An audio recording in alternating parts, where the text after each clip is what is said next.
बंदी छोड़ सतगुरु रामपाल जी परमेश्वर जी की जय हो। परम पिता परमात्मा सारी सृष्टि के रचनहार कुल मालिक असंख्य ब्रह्मांडों के स्वामी जगत गुरु तीनों लोकों में प्रवेश करके सबका धारण पोषण करने वाले राजाधिराज आत्माधार नाथों के नाथ देवों के देव महादेव सर्वेश्वर महेश्वर मृत्युंजय अजरो अमर आदि अनादि सनातनी प्रभु जगत पिता जगदीश्वर श्री श्री 1008 की उपाधि के वास्तविक अधिकारी अकाल मूरत सौद स्वरूपी राम वासुदेव सर्वगतम ब्रह्म परम पूज्य प्रथम पूज्य परम संत परम पुरुष परम धनी परम दयालु सत्य कबीर हक्का कबीर अल्लाहु कबीर अल्लाहु अकबर बाखबर अल्लाह ताला जगत के तारणहार जगत के मुक्तिदाता जगत के जगन्नाथ हारे के सहारे हिंदुओं के राम मुसलमानों के अल्लाह सिखों के वायुगुरु ईसाइयों के मसीह दया के सागर दयानिधि करुणा के सागर करुणानिधि स्वयंभू परिभू संकट मोचन कष्ट हरण मंगल करण दुख भंजन अविगत कबीर निर्विकार निर्विषम परमात्मा अलय अलेख सतगुरु आदि अनादि सतगुरु असली मर्यादा पुरुषोत्तम असली राम असली कृष्ण असली घनश्याम असली मुरारी राजाओं के राजा महाराजाओं के महाराजा शहंशाहों के शहंशाह सम्राटों के सम्राट भगवानों के भगवान अल्लाहों के अल्लाह प्रभुओं के प्रभु मसीहाओं के मसीह सच्चे वाहिगुरु बाबाओं के बाबा पीरों के पीर सेठों के सेठ जगत सेठ सावड़सा सेठ सर्वगुण संपन्न अनंत कोटि कलाओं के स्वामी अनंत कोटि ब्रह्मांडों के नायक योगियों में महायोगी ध्यानियों में महाध्यानी सिद्धों में परम सिद्ध ज्ञानियों में तत्व ज्ञानी ब्रह्म ज्ञानी महाज्ञानी परम ज्ञानी सर्वश्रेष्ठ ज्ञानी विज्ञानी युवा कबीर समर्थ कबीर असमवात अमित ओजा सच्चे रहनुमा करीम अल्लाह शुभान अल्लाह दुनिया के अंतिम पैगंबर 8 सितंबर 1951 से गांव धनाना जिला सोनीपत हरियाणा भारतवर्ष की पावन भूमि पे प्रकट रियल कल की भगवान श्री नारायण साकार हरि श्री बाबा साहेब नूर अनंत परमात्मा सच्चे दरवेश सच्चे बाखबर संत श्रोमणी सतगुरु रामपाल जी परमेश्वर जी के चरण कमल में साध संगति से जुड़े हुए देश विदेश से आप और हम सभी सत्सेवक भाई बहनों का अनंत कोटि दंडवत प्रणाम। सत्साई भाई और बहनों, बहुत बड़ी दया बहुत बड़ी मेहर पूज्य गुरुदेव भगवान की परमेश्वर रामपाल जी की, जिनके शुभ आशीर्वाद से विशेष आशीर्वाद से अपनी आत्मा के कल्याण हेतु गुरुदेव भगवान के अमर तत्व ज्ञान को आधार बनाकर हर प्रकार से संघर्ष करते हुए और निरंतर इस भक्ति मार्ग पर हम आगे की ओर बढ़ रहे हैं। तो भाई और बहनों, इस कलयुग की बिचली पीढ़ी में वर्तमान समय में ये विशेष वीआईपी रजा है और ये विशेष वीआईपी रजा परमपिता परमेश्वर कबीर साहिब सतगुरु रामपाल जी भगवान अपनी विशेष वीवीआईपी आत्माओं पर ही बख्शेंगे। सबके भाग में नहीं होती है सतगुरु की मेहर। परमात्मा कहते हैं सब कुछ गुरु के हाथ है और पाइए अपने भाग, यानी सतगुरु के पास में सब कुछ है। वो सृष्टि का उत्पत्ति करता है, सबका भरण पोषण करने वाला है, लेकिन उस संपूर्ण समर्थ सतगुरुदेव भगवान से आत्माएं जो भी कुछ प्राप्त करती हैं वो अपने संस्कार वश करती हैं, अपने भाग्य वश करती हैं। सकल पदार्थ है जगमाही और भाग बिना नर पावे नाही, कर्महीन नर पावे नाही। तो भाई और बहनों, जो आत्माएं सतगुरुदेव भगवान के द्वारा इतना ज्ञान देने के बावजूद भी और 2014 के बाद से साध संगतियों के माध्यम से भी परमात्मा इतने संदेशे दिलवा रहे हैं। आज देश विदेश में परमेश्वर रामपाल जी की संगत में, चाहे वो लाखों में हो चाहे वो करोड़ों में हो, कोई भी व्यक्ति ये नहीं कह सकता कि मेरे तक साध संगति के वीडियो नहीं पहुंचे होंगे। किसी न किसी माध्यम से परमेश्वर ने पिछले 8-10 वर्षों में अपनी हर एक आत्मा तक ये संदेशा जरूर पहुंचाया है कि भैया निर्णय कर ले, नीर खीर का निबेरा कर, तेरे ऊपर कोई बंदिश नहीं है, कोई पाबंदी नहीं है। आत्मा को परमात्मा ने सदा से स्वतंत्र रखा है। डराता हमें काल है, बंदिशों में, बंधनों में हमें काल बांधता है। सतगुरु नहीं बांधते, परमात्मा नहीं बांधते। अगर इस आत्मा को परमात्मा ने बंधनों में रखना होता तो हम कभी भी सतलोक से इस काल के लोक में नहीं आते। जब हमने सतलोक में काल के ऊपर आसक्ति व्यक्त की, स्व इच्छा से काल के साथ इस लोक में आने की इच्छा जाहिर की, तो परमेश्वर ने हमें रोका नहीं, हमें अपने पराधीन नहीं रखा, क्योंकि आत्मा स्वतंत्र है। और मालिक ने कहा कि भाई जो अपनी इच्छा से जाना चाहता है उसको मैं भेज सकता हूं, अन्यथा वो परमात्मा एक डांट मारता। अगर एक बार ये कह देता कि दोबारा ऐसी हिम्मत मत करना इसके साथ जाने की बात कहकर, तो कोई भी आत्मा हाथ नहीं खड़ा करती, दोबारा जिंदगी में कभी कोई मुंह भी नहीं करता इधर। लेकिन भाई और बहनों, परमात्मा ने जब सतलोक में आत्मा को स्वतंत्र रखा हुआ है, तो इस काल लोक में भला आत्मा को कैसे परतंत्र रखेंगे, स्वतंत्र ही रखेंगे। तो परमेश्वर यानी गुरुदेव भगवान कभी किसी की वीडियो देखने से मना नहीं करते, कभी किसी के विचार सुनने से मना नहीं करते।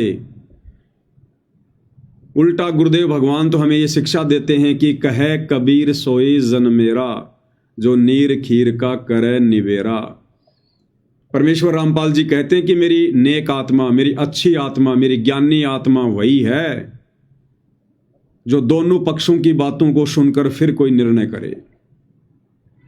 एक पक्ष की बात को सुनकर कभी हम जज नहीं कर सकते, निर्णय नहीं कर सकते। स्वयं गुरुदेव भगवान ने हमारे को भिन्न भिन्न साधु संत महात्माओं के प्रवचन सुनाकर, सत्संग सुनाकर भक्ति मार्ग पर दृढ़ किया है, तैयार किया है।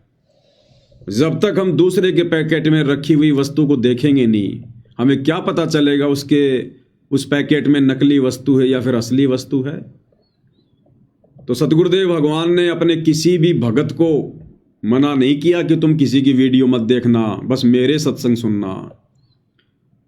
अगर ऐसा करना होता तो फिर परमात्मा अपने भक्तों की जेब में मोबाइल नहीं डालता, ये यूट्यूब और फेसबुक नहीं देता जिस पर दुनिया भर के वीडियो आते हैं, अच्छे भी बुरे भी, साधु संतों के भी।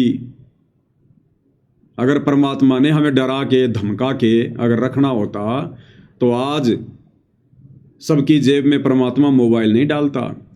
अब सबकी जेब में मोबाइल है तो सब लोग स्वतंत्र हैं, सब लोग स्वतंत्र हैं। तो हमें डरा कौन रहा फिर वर्तमान में गुरुदेव भगवान का आदेश बताकर कि अगर साध संगति की वीडियो देखोगे, पवन दास की वीडियो देखोगे तो तुम्हारा नाम खंड हो जाएगा, तुम गुरुद्रोही घोषित कर दिए जाओगे, तुम्हें आश्रम में एंट्री नहीं दी जाएगी। तो भाई और बहनों, ये डराने का, भयभीत करने का काम काल का है।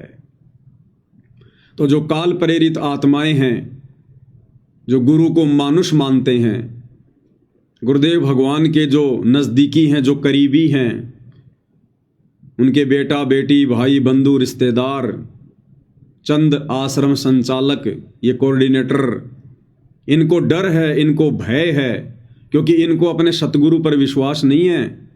ये रोजी रोटी के लिए, अपने बच्चों के पेट पोषण के लिए संगत के दान पर निर्भर हैं, संगत के पैसे पर निर्भर हैं, ज्योति पाठ के पैसों पर निर्भर हैं।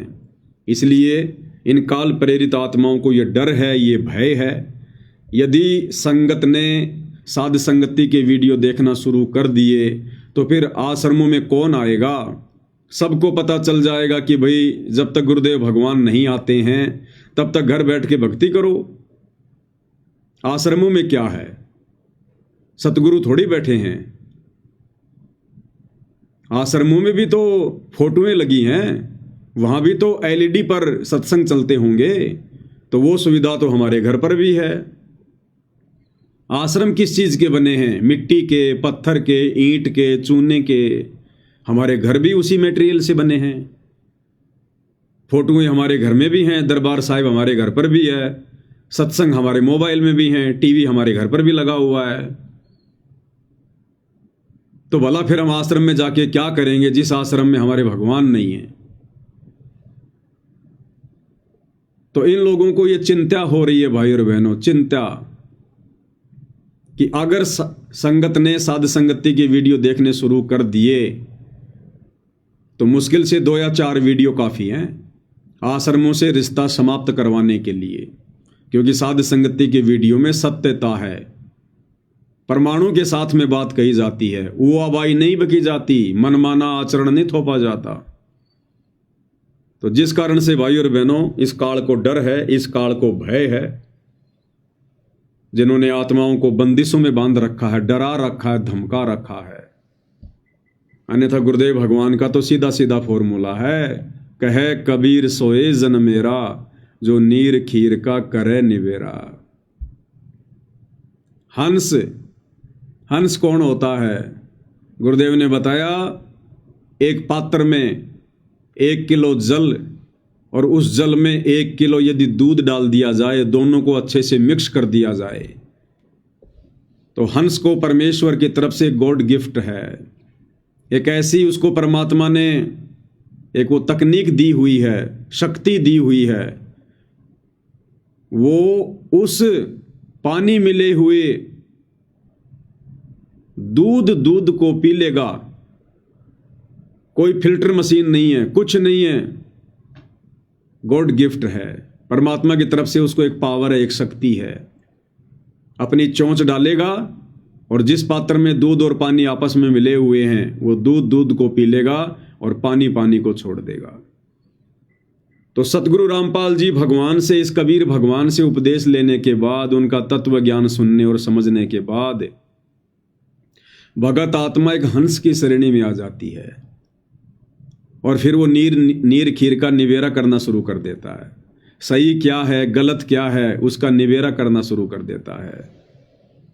लेकिन वर्तमान में संगत पर काल ज्यादा हावी है, क्योंकि संगत गुरु को मानुष मानकर भक्ति कर रही है, मर्यादा तोड़कर भक्ति कर रही है, जिस कारण से काल का प्रभाव ज्यादा।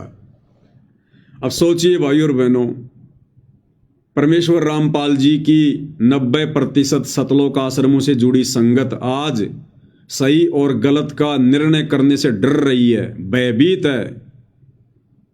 सोचिए भाई और बहनों, क्या ऐसी आत्माओं को लेकर परमात्मा सतयुग लेकर आएंगे? क्या ऐसी आत्माएं आने वाले समय में लोगों का जजमेंट करेंगी? कभी नहीं कर सकती। जो खुद अपने आत्म कल्याण का जजमेंट नहीं कर पा रहे, जो खुद संगत में क्या सही है क्या गलत है, जो वर्तमान में उसका जजमेंट नहीं कर पा रहे, सोचिए यदि ऐसी आत्माओं को कोई जज की पदवी मिल जाए, वो क्या खाक लोगों का निर्णय करेगी? वो तो पक्षपात ही करेगा, पक्षपात ही। वर्तमान में 90% संगत से तो जगत वाले लाख गुना अच्छे हैं। एक जज भी उस समय तक उस मुकदमे को लंबा खींचता है जब तक वो दोनों पक्षों की बातों को गहनता से समझ ना ले कि क्या सही है और क्या गलत है, उसके बाद वो निर्णय देता है।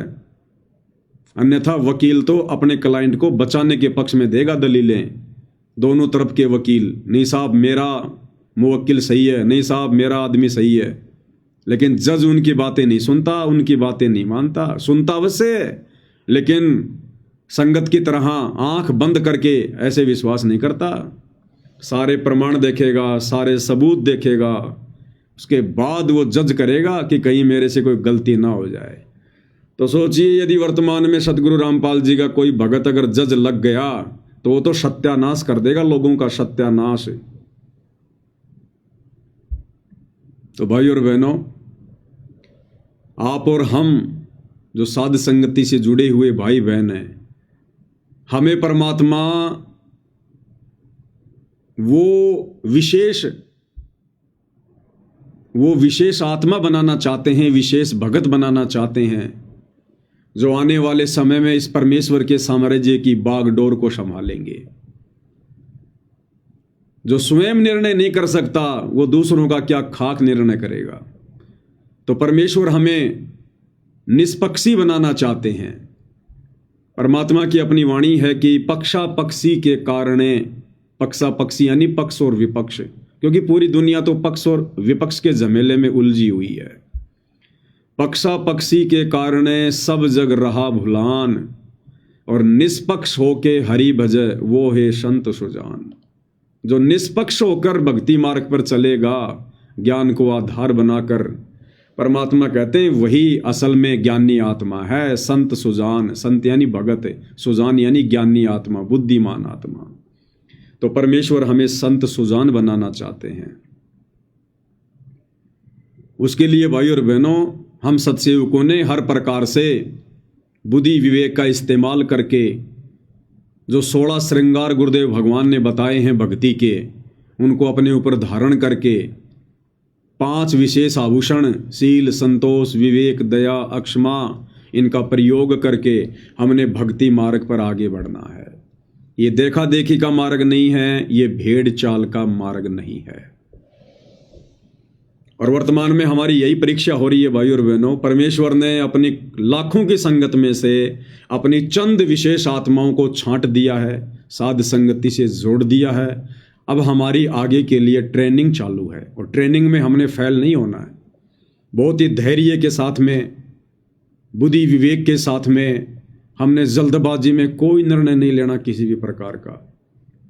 आंख बंद करके किसी पर भी हमने विश्वास नहीं करना है वर्तमान समय में। जोश में अपना होश खोकर कोई बात नहीं बोलनी है बिल्कुल भी, क्योंकि ये हमारी फाइनल परीक्षा चल रही है। फाइनल परीक्षा, छठनी फाइनल। तो हम भगत भाई बहनों ने, विशेषकर साध संगति वालों ने, किसी को भी देखकर नहीं चलना है। किसी को भी। जिस प्रकार एक शुगर का मरीज, और यदि वो लास्ट स्टेज पर हो और डॉक्टर उसको कह दे कि भैया आज से पहले तूने जो खाया पिया सो खाया, अब यदि तूने जरा सा भी मीठा प्रयोग कर लिया, जरा सा भी, तो भाई मेरे पास में मत आना, उसी समय तू खत्म हो जाएगा, तेरी लास्ट स्टेज है ये।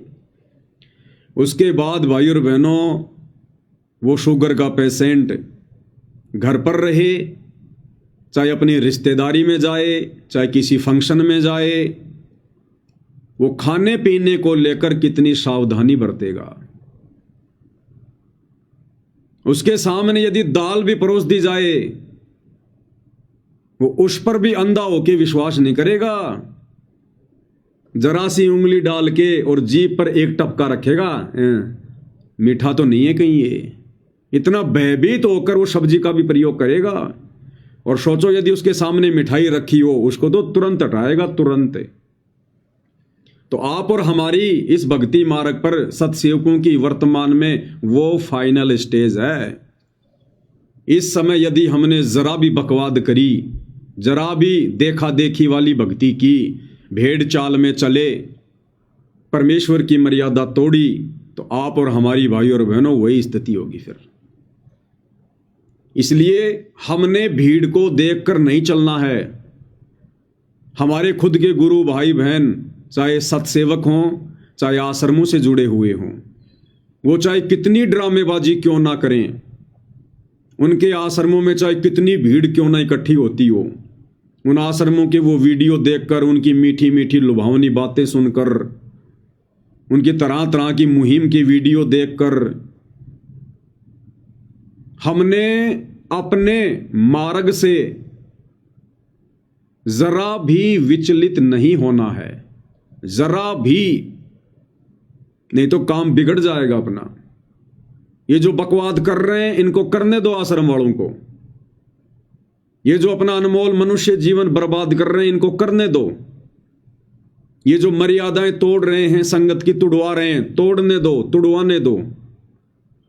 समझाना हमारा फर्ज है, लेकिन हमने उनकी बातों में नहीं आना है, बहकावे में नहीं आना है, अपने आप को कमजोर नहीं होने देना है।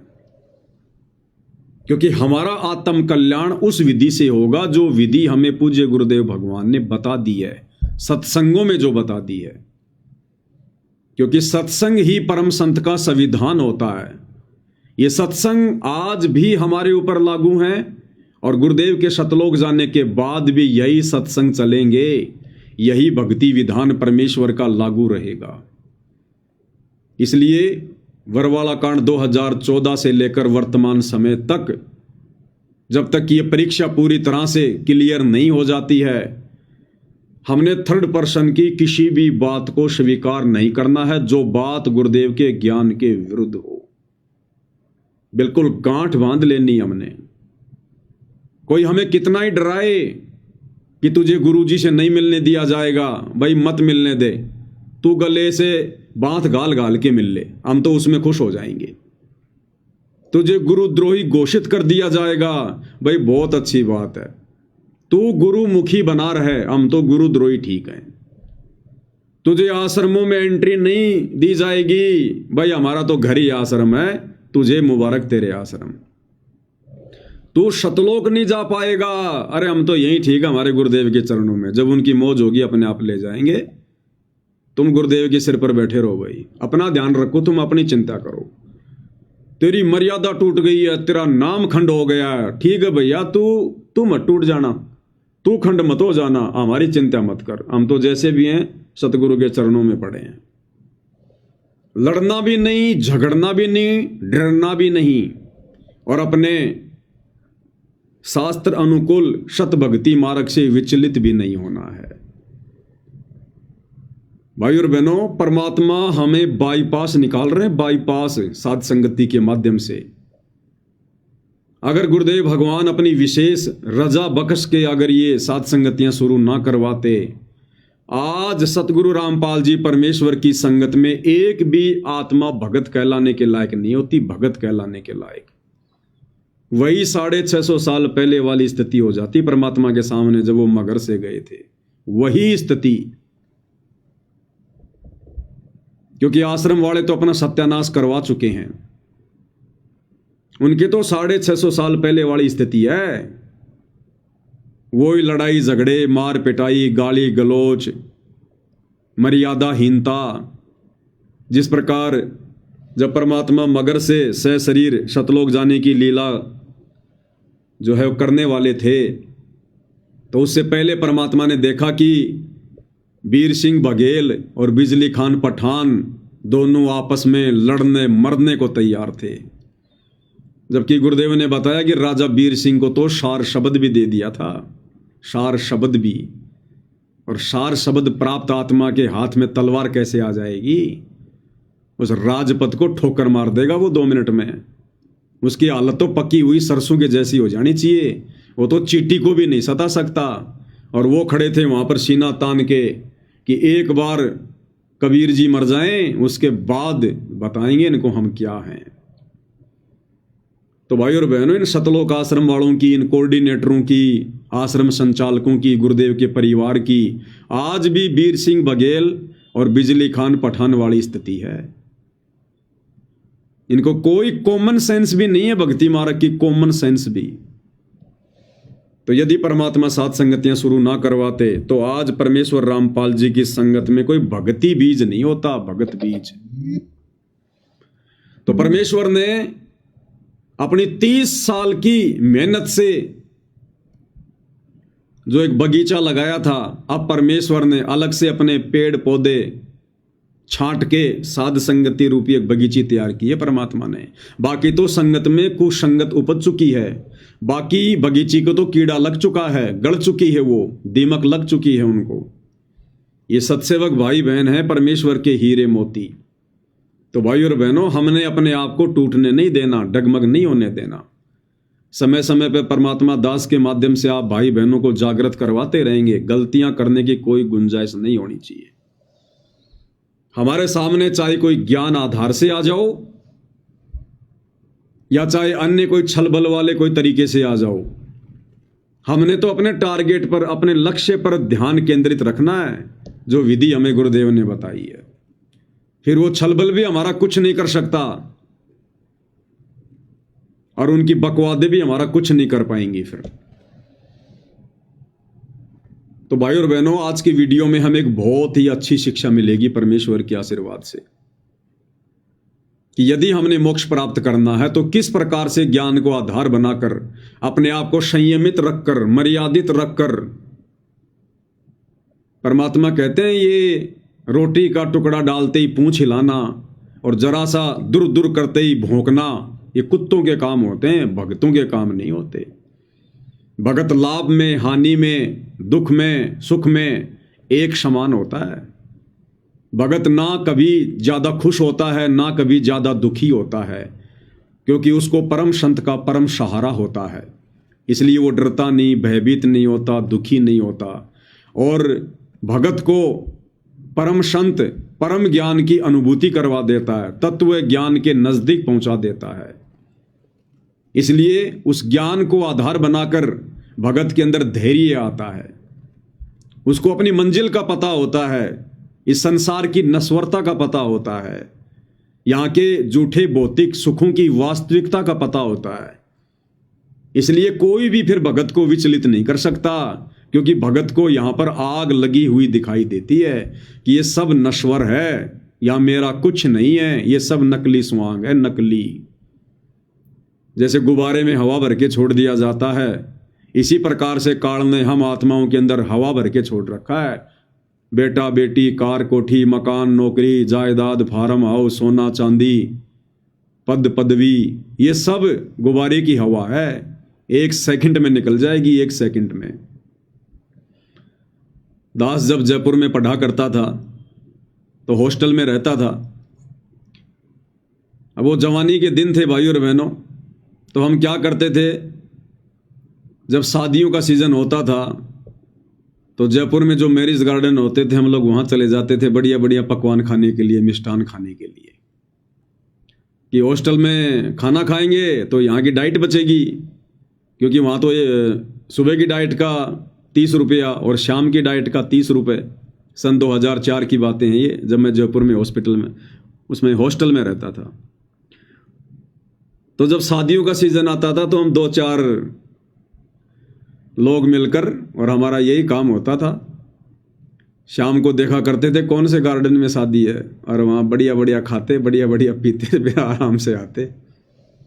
तो दास क्या देखा करता था भाइयों और बहनों,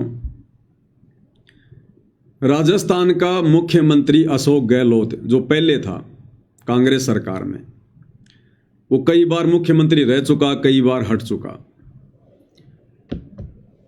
तो जब वो मुख्यमंत्री था उस समय हम देखा करते थे उसके आगे पीछे गाड़ियां चलती थी, 10-15 गाड़ियों का काफिला, एम्बुलेंस, कमांडो, बुलेट प्रूफ गाड़ी में चलता था, सैकड़ों आदमी आगे पीछे घूमते थे, उसकी वाह वाही, जय जयकार।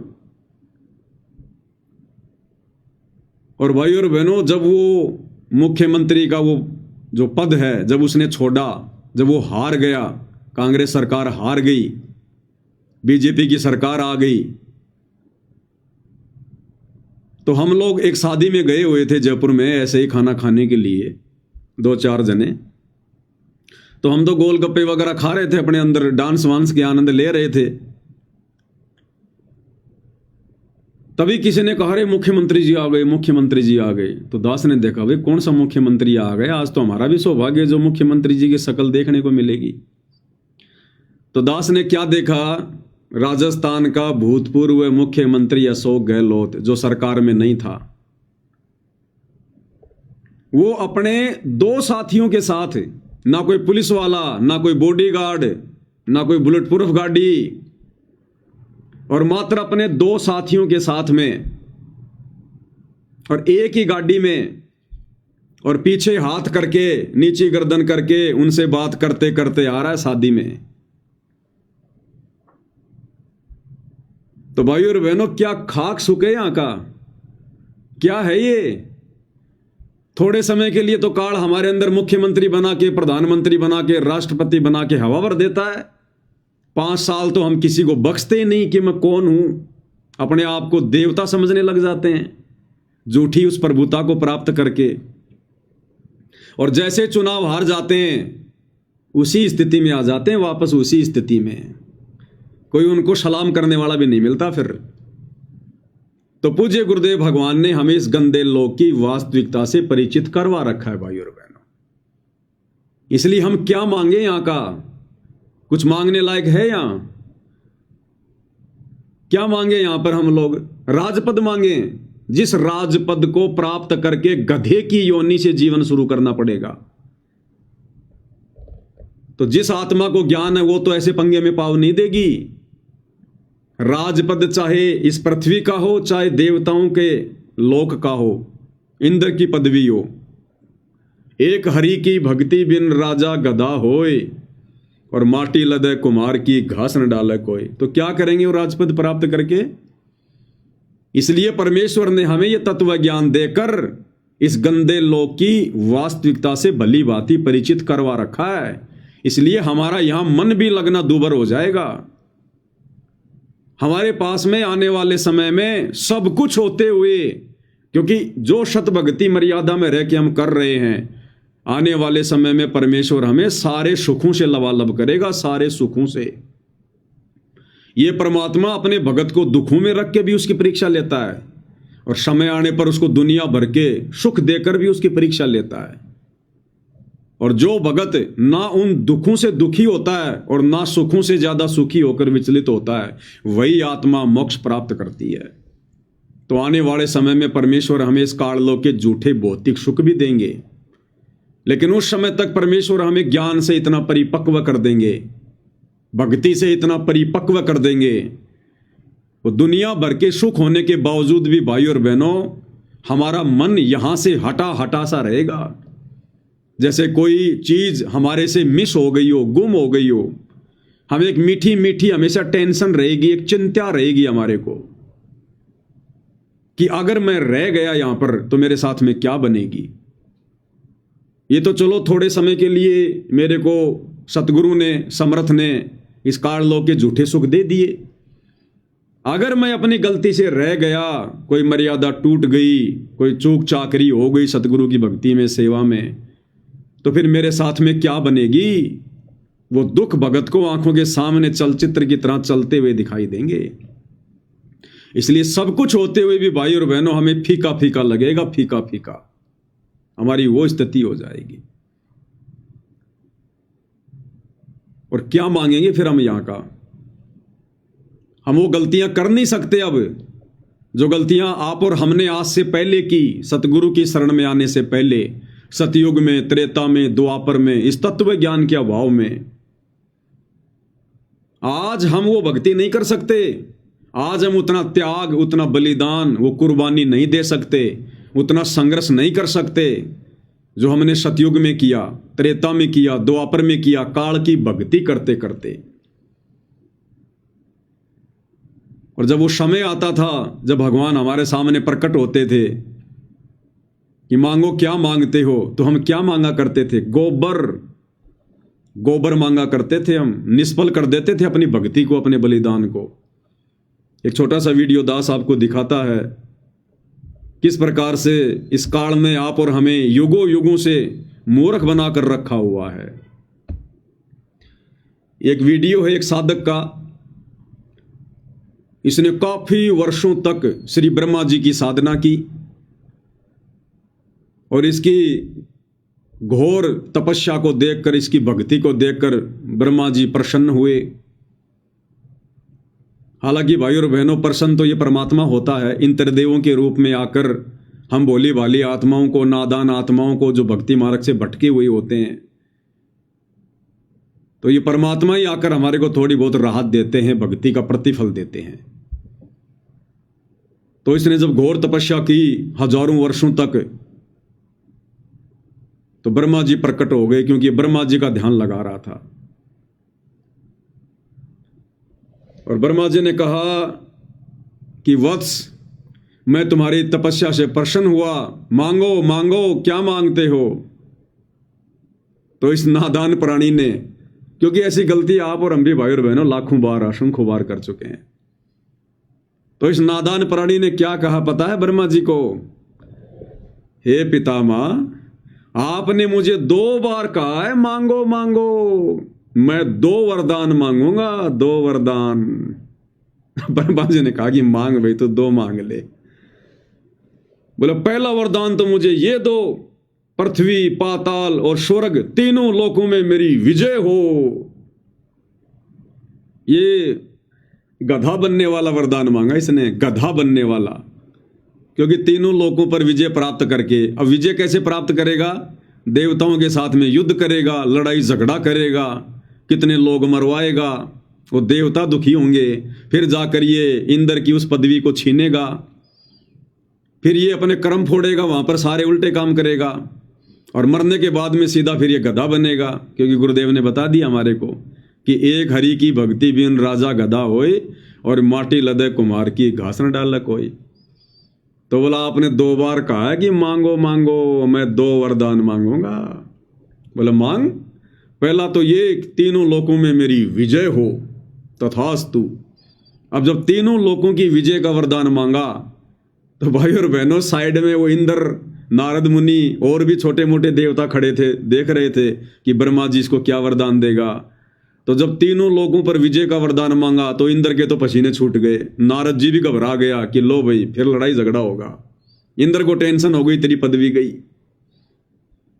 जिस राजपद को ये प्राप्त करना चाह रहा है, ऑलरेडी उस राजपद पर जो देवताओं का राजा बैठा है वो भी सुखी नहीं है, उसके भी पसीने छूट गए कि अब ये लड़ाई झगड़ा करेगा। इसने ब्रह्मा जी से वरदान मांग लिया। तो परमात्मा कहते हैं भाई, तन धर सुखिया कोई न देखा, जो देखा सो दुखिया हो, उदय अस्त की बात करे मन सबका किया विवेका हो। तो बताओ भाई और बहन, इस गंदे लोक में क्या मांगेंगे हम? बोला दूसरा वरदान, मैं अमर हो जाऊं। तो ब्रह्मा जी कह रहे हैं भैया ये वरदान नहीं मिलेगा, यहां तो हम देवता भी अमर नहीं है, हम देवता भी अमर नहीं है। देखिएगा भाई और बहनों, अब हमें ये बच्चों के खिलौने लगेंगे, ये राजपद, देवपद, प्रधानमंत्री का पद, राष्ट्रपति का पद, बच्चों वाले खिलौने। परमेश्वर ने हमारी बुद्धि तत्व ज्ञान से इतनी विकसित कर दी है। क्या कह रहा है ब्रह्मदेव? आपने 2 बार मांगो मांगो, इसलिए मैं 2 वरदान पाने।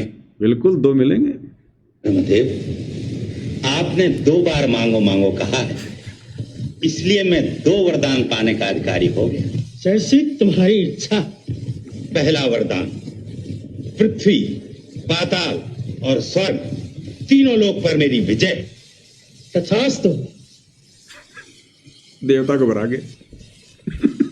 दूसरा वरदान, मैं अमर रहूं, मेरी कभी मृत्यु ना हो। जन्म और मरण मृत्यु लोक के नियम है। अपने अटल विधान को हम अपने ही हाथों नहीं तोड़ सकते, फिर भी हम तुम्हें इतना अधिकार देते हैं कि तुम मन चाही मौत मांग लो। मन चाही मौत?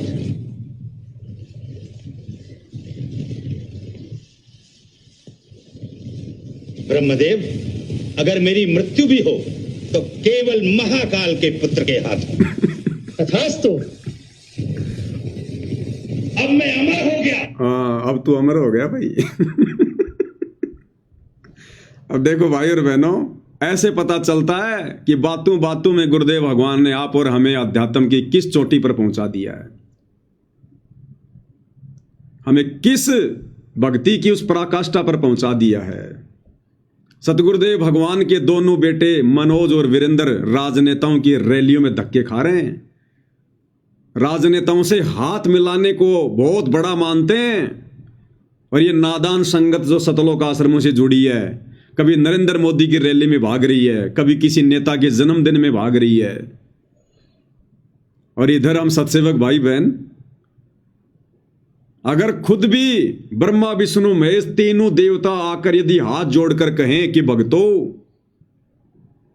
आज से तीनों इन पदवियों को, रजगुण वाली पदवी, तमगुण वाली, सतगुण वाली, ये तीनों पद आप लोग प्राप्त करो निर्विरोध, कोई चुनाव नहीं, कोई इलेक्शन नहीं। हम लोग अपनी एडी की ठोकर पे रख के चलेंगे वो तीनों राजपद ब्रह्मा विष्णु महेश जी के, कि नहीं चाहिए भैया हमें राजपद, जिस राजपद को प्राप्त करके फिर 84 लाख में गधा बनना हो। ठोकर मार के चलेंगे हम, इंद्रदा राज कागदा बिष्टा ना होगा इंद्राणी नो। तो भाई और बहनों, बातों बातों में गुरुदेव भगवान ने हमें कहां पहुंचा दिया है। इसलिए आने वाले समय में दुनिया भर के सुख होते हुए भी आप और हमारी तनिक भी इच्छा, तनिक भी आस्था इन काल के झूठे भौतिक सुखों में नहीं रहेगी। और जब तक हम इस भक्ति मार्ग पर इतने तैयार नहीं होंगे, हमारी इच्छाएं जब तक ये भस्म नहीं होंगी, तब तक हम क्या खाक सतलोक जाएंगे।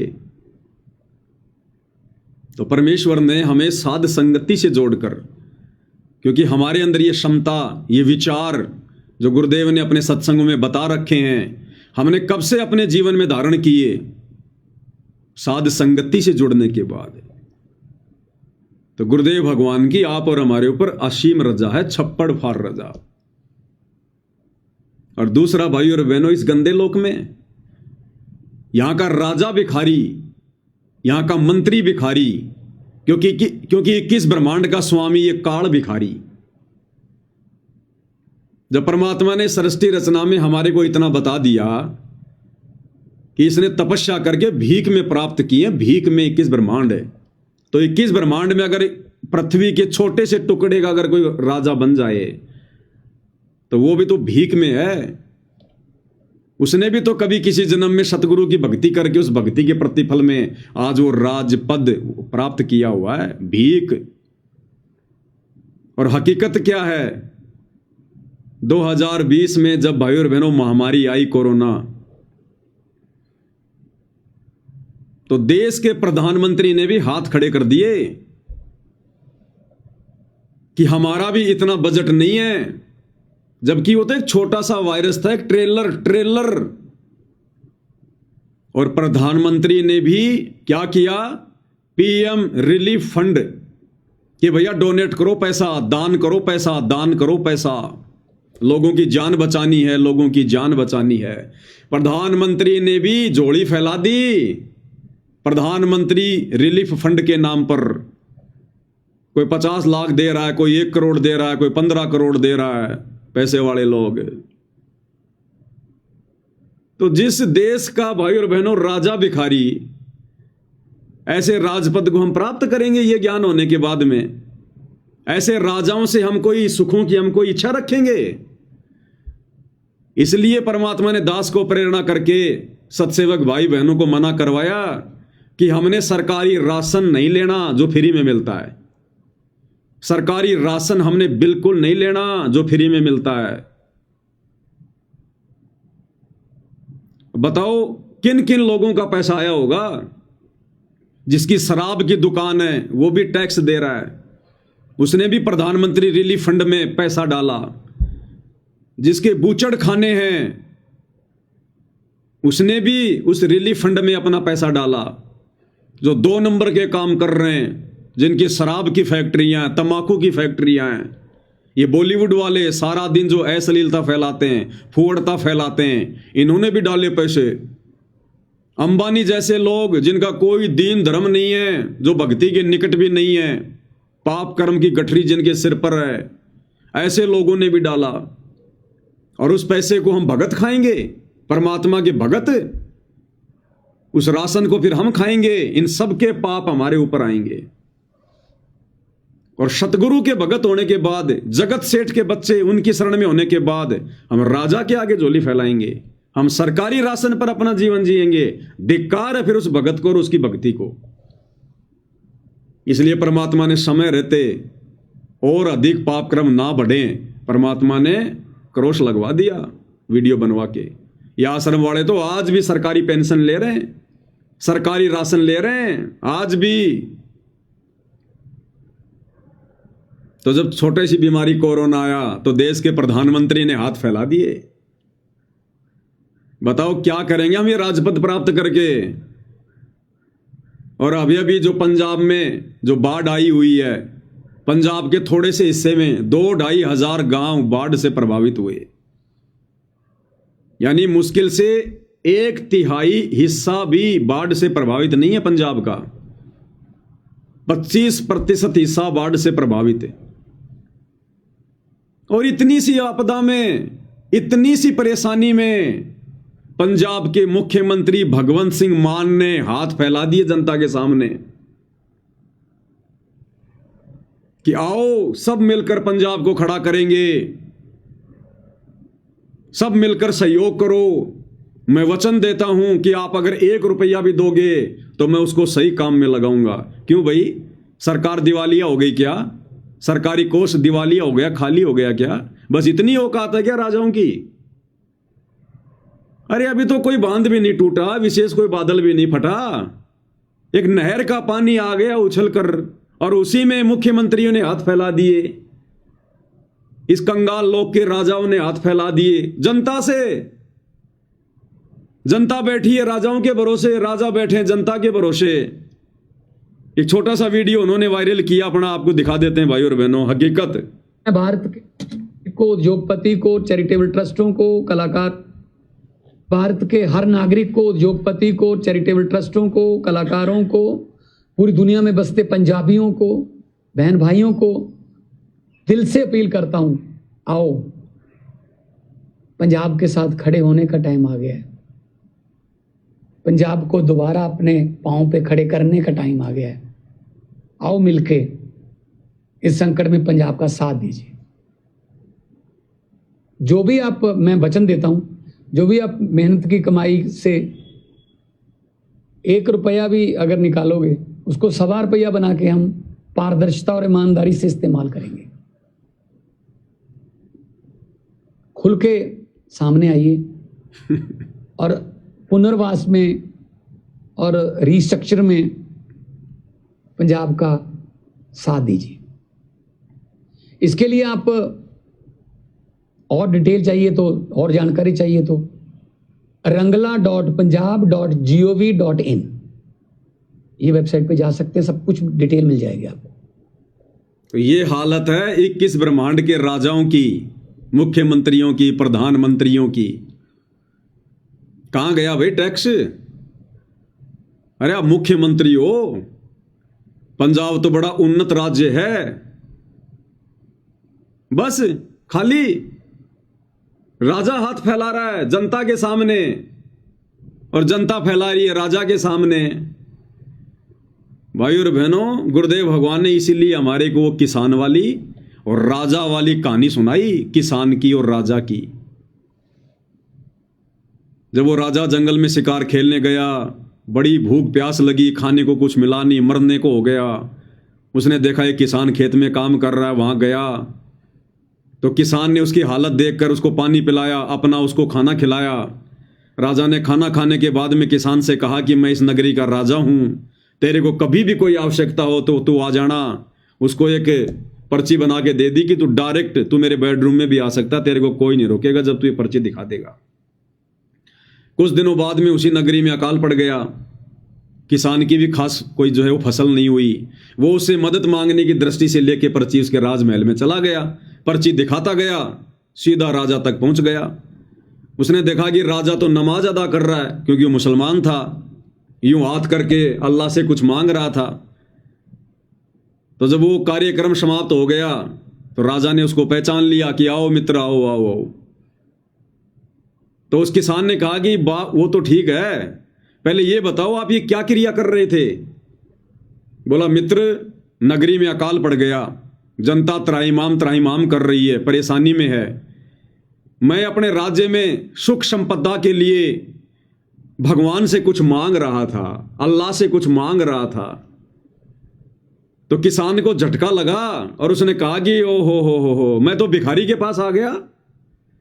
अरे मैं तो भिखारी के पास आ गया ये सोचकर कि राजा मुझे कुछ देगा, मेरी कुछ मदद करेगा, और तू तो मेरे से बड़ा भिखारी, और जिससे तू मांग रहा है उससे फिर क्यों ना मैं ही मांग लूं डायरेक्ट। अरे जिस भगवान से तू मांग रहा है उससे मैं भी तो मांग सकता हूं, फिर तेरे से क्यों मांगना? भिखारी बनूं तो भगवान का बनूं, इंसान का क्यों बनूं? तो भाई और बहनों, बताओ इन राजाओं से हम क्या लेंगे? क्या दे सकते हैं हमारे को, जब जरा सी आपत्ति आते ही इन्होंने खुद जनता के आगे हाथ फैला दिए। तो सोचिए भाई और बहनों, अभी तो महाविनाश की अच्छे से शुरुआत भी नहीं है, शुरुआत भी 2028 युग परिवर्तन का समय है। पूरे विश्व को नानी याद आएगी, छठी का दूध, जो कहावतें हम सुना करते थे, दुनिया हकीकत में बदलते हुए देखेगी। अब उस समय क्या होगा? फिर किससे मांगोगे? जब महाविनाश की शुरुआत में ही देश के राजाओं ने हाथ खड़े कर दिए, खुद जनता से मांग रहे हैं। तो सोचिए जब वो आने वाला समय आएगा, प्राकृतिक आपदाओं का दौर, कहीं अकाल पड़ेंगे, कहीं भूकंप आएगा, कहीं बाढ़ आएंगी, कहीं महामारियां होंगी, कहीं युद्ध, कहीं गृह युद्ध, कहीं इमरजेंसी, कहीं तख्ता पलट होंगे। अरे उस समय क्या करोगे? तो भाई और बहनों, गुरुदेव भगवान ने यह तत्व ज्ञान देकर हमारे को इसी हकीकत से परिचित करवाना चाहा है कि पुण्यात्माओं, इस गंदे लोक के विषय में जान लो, पहचान लो, आंखें खोल लो। लेकिन फिर भी आंखें नहीं खुल रही। इसलिए भाई और बहनों, अभी तक तो गुरुदेव ने केवल हमारे को थ्योरी समझाई है कि ये कितना गंदा लोक है, भिखारियों का लोक है। आने वाले समय में प्रैक्टिकल होगा, प्रैक्टिकल, तब भक्तों की आंखें खुलेंगी कि वास्तव में इस गंदे लोक से तो निकल लो। गोल्डन चांस अगर रह गए तो फिर हमारी युगों युगों दुर्गति होगी, यहां युगों युगों। ये तो इंसानों की हालत है, जबकि 84 में क्या है देख लो। फिर जब हम सूअर बनेंगे, गोबर खाएंगे, लैट्रीन खाएंगे, दुनिया के भिखारी बने रहेंगे, एक टूक के लिए यूं देखेंगे टकटकी लगा के। और कुत्ते का पेट तो इंसान से जब तक डबल रोटी नहीं खा लेता तब तक भी नहीं भरता, और इंसान उसको एक टुकड़ा डालेगा, इतना सा एक टुकड़ा, और वो भी नीचे। और गुरुदेव कहते हैं उस एक टुकड़े के साथ में वो 10 ग्राम साथ में वो मिट्टी भी खाएगा। और कोई 50 घर जाएगा फिरेगा रोटी के टुकड़े के लिए, कहीं जूत मिलेंगे, कहीं एक आधा टूक मिलेगा, पेट तो भरेगा नहीं। फिर लास्ट में खेतों में जाके गोबर खाएगा, टट्टी खाएगा फिर। और सूअर तो पूरी जिंदगी गटर में नाक रगड़ता रहता है। तो फिर ये दुर्गति होगी हमारी, फिर युगों युगों, एक बार नहीं, 2 बार नहीं, युगों युगों। तो परमेश्वर हमें इतना दृढ़ कर देंगे साथ संगति से जोड़कर, इतनी ज्ञान आधारी आत्मा बना देंगे। उसके बाद भाई और बहनों, परमात्मा हमें सुख देंगे, जिन सुखों को हमने वर्तमान में देखा भी नहीं होगा, वो सुख देगा भगवान हमें, गुरुदेव। लेकिन उससे पहले परमात्मा हमें ज्ञान से इतना परिपूर्ण करेगा कि वो माया हमें किसी भी प्रकार से चोटिल ना कर सके, हमें किसी भी प्रकार से हानि ना पहुंचा सके। तब तक गुरुदेव भगवान हमारे को इस माया के गुण अवगुणों से, लाभ और हानि से परिचित करवा देंगे कि कहां ये तेरे को लाभ देगी, कहां ये तेरे को ठगेगी। तो थोड़ा सा धैर्य रखना चाहिए हम भक्तों ने, जल्दबाजी नहीं करनी चाहिए कि मुझे कोई लाभ नहीं हो रहा, मुझे कोई फायदा नहीं हो रहा। और आने वाले समय जब लाभ ही लाभ होंगे, फायदे होंगे, फिर हम पछताएंगे अपने उन शब्दों के लिए, अपनी उस सोच के लिए जो वर्तमान में हम कह रहे हैं कि मुझे कोई फायदा नहीं हो रहा, मुझे कोई लाभ नहीं हो रहा, क्योंकि हम परमात्मा की प्रोसीजर से वाकिफ नहीं है। गुरुदेव ने बताया, यदि आपने खेत में गेहूं का बीज डाल दिया तो गेहूं से पहले चारा होगा, चारा, पशुओं का चारा, और बिन मांगे होगा और जबरदस्ती होगा। उस चारे के बिना गेहूं तैयार हो ही नहीं सकता, ऊपर वो बाली तैयार हो ही नहीं सकती। वो गेहूं निकल के आपके खेत में बाद में गिरेगा, पहले चारा गिरना शुरू हो जाएगा। जब आप गेहूं की पूलियां दोगे उसमें थ्रेसर में, तो गेहूं के दाने बाद में गिरेंगे, पहले खेत में चारा गिरना शुरू होगा। तो इस परमेश्वर की ये जो शत भक्ति हम कर रहे हैं, अगर धैर्य के साथ, विश्वास के साथ, मर्यादाओं के साथ, गुरु को परमात्मा मानकर, मोक्ष को ध्यान में रखकर, तो भाई और बहनों, मोक्ष तो मिलेगा ही मिलेगा। लेकिन जब तक जिएंगे ये चारा परमात्मा इतना दे देगा, इतना दे देगा, हमने खेत में छोड़ना पड़ेगा, खेत में। ये बस बहुत हो गया, इससे ज्यादा नहीं चाहिए। गुरुदेव कहते हैं मैं तुम्हारे हाथ खड़े करवा दूंगा, हाथ खड़े, कि भगवान अब और नहीं चाहिए, परमात्मा बस और नहीं चाहिए। लेकिन उसके लिए भाई और बहनों हमें थोड़ा धैर्य रखना पड़ेगा, और भक्ति और मर्यादा ये हमारे अस्त्र शस्त्र हैं। इनको हमने बहुत ही संभाल के, जो सैनिक होते हैं बॉर्डर पर, बहुत सारे सैनिक तो ऐसे होते हैं अपना पूरा जीवन बिना किसी लड़ाई के, बिना किसी युद्ध के, और वो रिटायरमेंट आ जाते हैं, उनके जीवन काल में कभी कोई लड़ाई हुई नहीं। लेकिन उसके बावजूद भी उनको जो हिदायत दी जाती है, वो सप्ताह में एक बार या 15 दिन में एक बार अपने उन हथियारों को जरूर साफ करते हैं, उनकी देख रेख, उनकी रखवाली जरूर करते हैं वो, भले लड़ाई हो या ना हो, लेकिन हथियारों को वो हमेशा वो तैयार रखते हैं, ना जाने कब इनको काम में लेना पड़ जाए। तो इसी प्रकार हमारे जो हथियार हैं, ये भक्ति और मर्यादा, हमने इनको हमेशा तैयार रखना है। जंग नहीं लगने देनी, मर्यादा नहीं टूटने देनी। अगर मर्यादा टूट गई तो फिर ये भक्ति रूपी बंदूक किसी काम की नहीं है, फिर नहीं काम करेगी ये। तो हमने भाई और बहनों इस प्रकार से इस गंदे लोक की सच्ची और वास्तविकता से परिचित होकर इस भक्ति मार्ग पर बढ़ना है। संसार को नहीं देखना, दुनिया नहीं देखनी, ये आड़ोसी पाड़ोसियों को नहीं देखना। आज वो कितनी मौज मस्ती कर रहे हैं, कितना बड़ा मकान बना लिया, कितनी बड़ी गाड़ी ले आया, किसी का लड़का बड़ा ये अधिकारी बन गया तो बन गया, उसका भाग्य भैया, बनेगा, हम क्या करेंगे उसमें। अपनी पूर्व जन्म की भक्ति की मड़ाई खा रहा है, देगा भगवान उसको। हम क्यों जले, हम क्यों कटे किसी से, हम क्यों अपना कर्म फोड़े।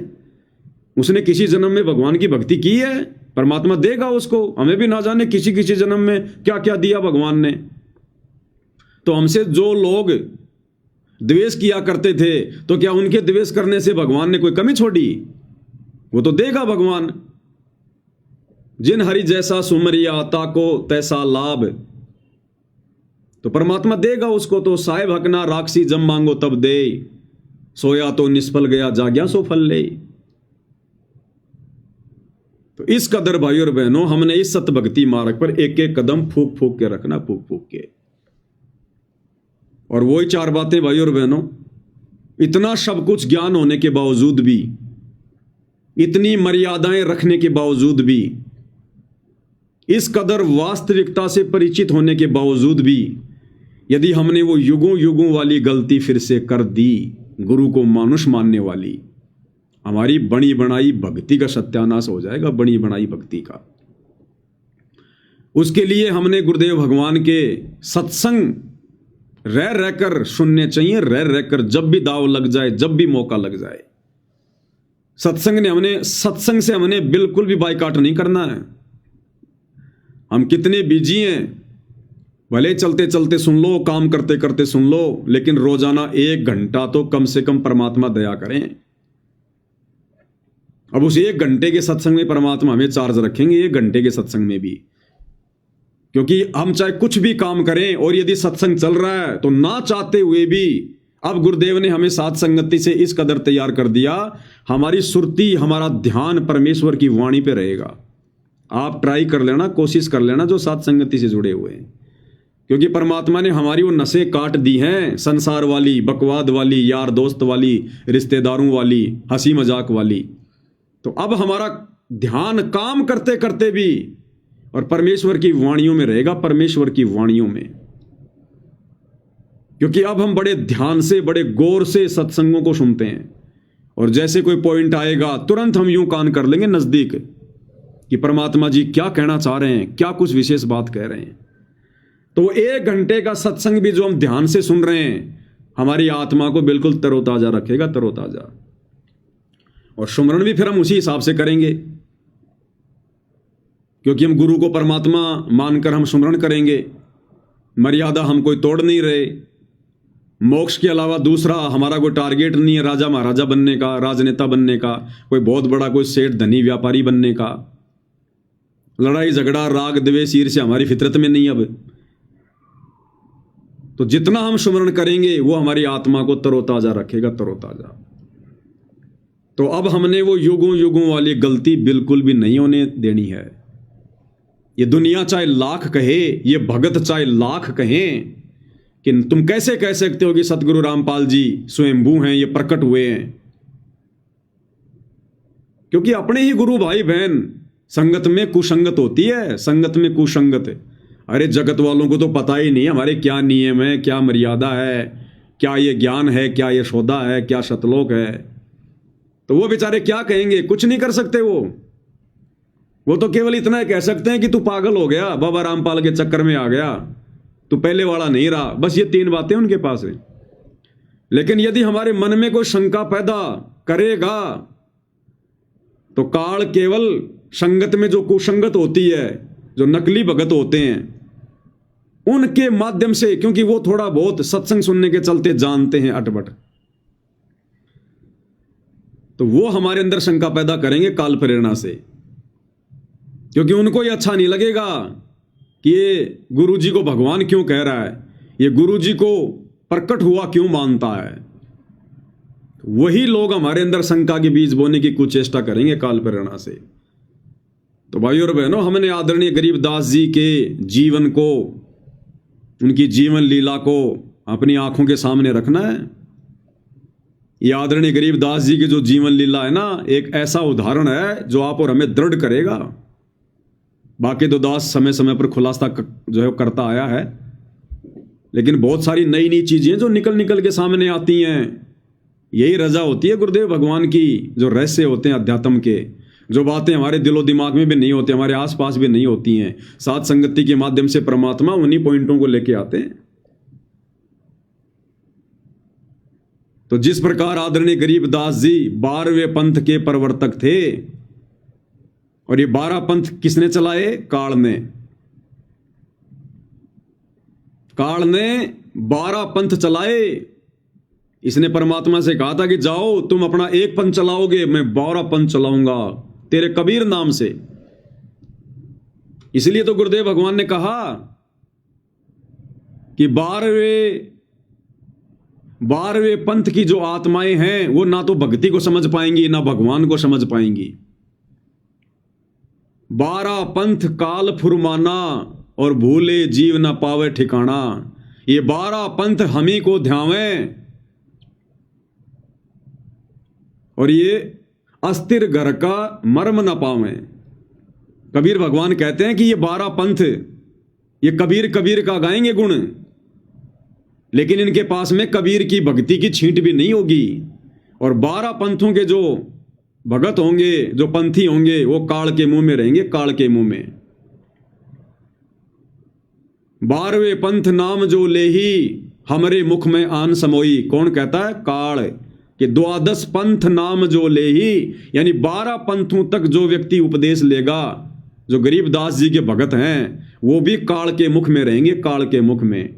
12 पंथ नाम जो लेही हमरे मुख में आन समोई।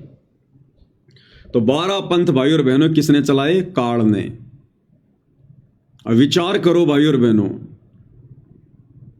काल ने सबसे पहले जो पंथ चलाया तो काल ने अपनी आत्मा भेजी होगी ना, क्योंकि पंथ काल चला रहा है तो पंथ को चलाने वाला कौन भेजेगा? काल ही भेजेगा। तो 12वां पंथ किसका? काल का। तो आत्मा किसकी होनी चाहिए? उस 12वें पंथ को चलाने वाली आत्मा, वो प्रवर्तक कौन भेजेगा? काल भेजेगा। लेकिन गरीबदास जी को तो हम काल का प्रवर्तक कह ही नहीं सकते, क्योंकि अब हमें हकीकत का पता चल गया कि गरीबदास जी के रूप में तो खुद कबीर भगवान थे, कबीर परमात्मा थे। पंथ काल का और उसके प्रवर्तक बन गए खुद कबीर परमात्मा गरीबदास जी के रूप में। फिर वो काल वाली आत्मा कहां गई? काल ने भी तो भेजी होगी ना। ये तो चलो बीच में परमात्मा ने खेल खेल दिया, लेकिन 12वें पंथ का प्रवर्तक काल ने भी तो भेजा है। वो कहां है? ये है वो गूढ़ रहस्य भाइयों और बहनों। परमात्मा कैसे शिशु रूप में 8 सितंबर 1951 को प्रकट हुए हैं सतगुरु रामपाल जी। गरीबदास जी ने क्या कहा अपनी वाणी में?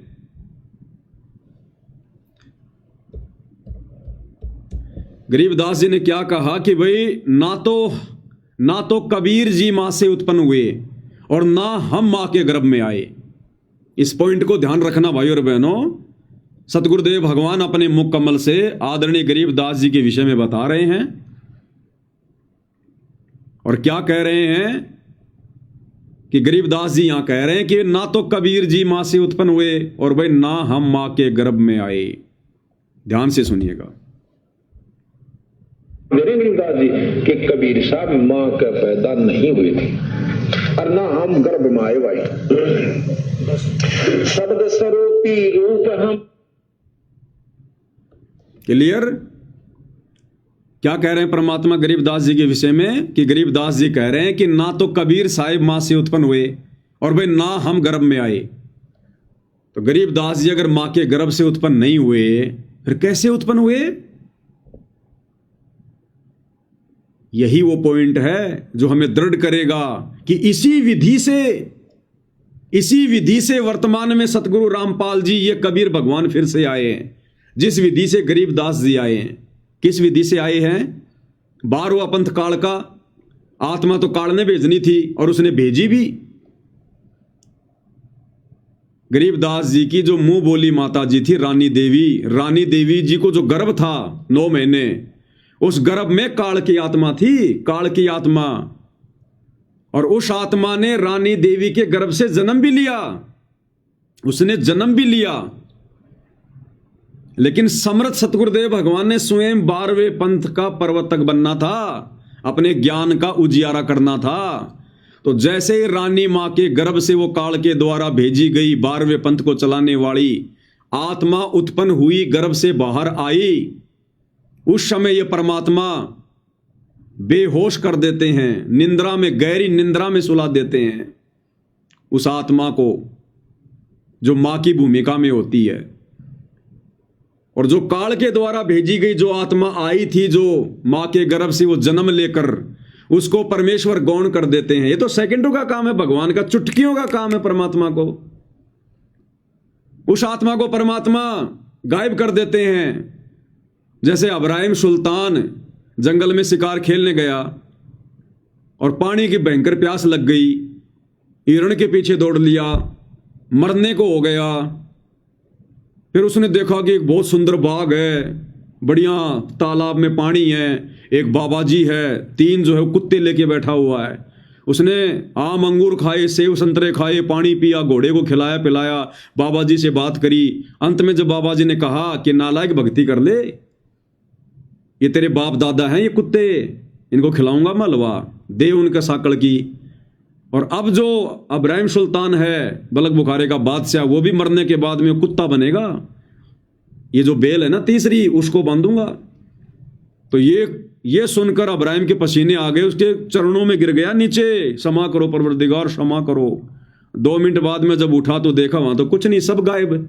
वो कुत्ते भी गायब, बाबा भी गायब, तालाब भी गायब, बाग बगीचे, सेब संतरे सब गायब। तो ये कोई बड़ी बात नहीं है परमेश्वर के लिए। परमात्मा तो पूरी सृष्टि को एक चुटकी में यूं गायब कर दे।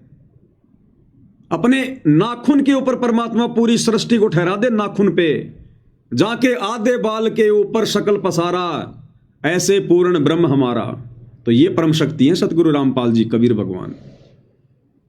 तो काल के द्वारा भेजी गई आत्मा, क्योंकि काल के पंथ को चलाने के लिए काल अपनी आत्मा भेजेगा। तो रानी मां के गर्भ में काल की आत्मा थी, और जैसे ही वो आत्मा बाहर आई, अब ये असंख्य कलाओं का स्वामी, गरीब सब पदवी के मूल हैं, सकल सिद्धि हैं तीर, दास गरीब सतपुरुष भजो अविगत कला कबीर।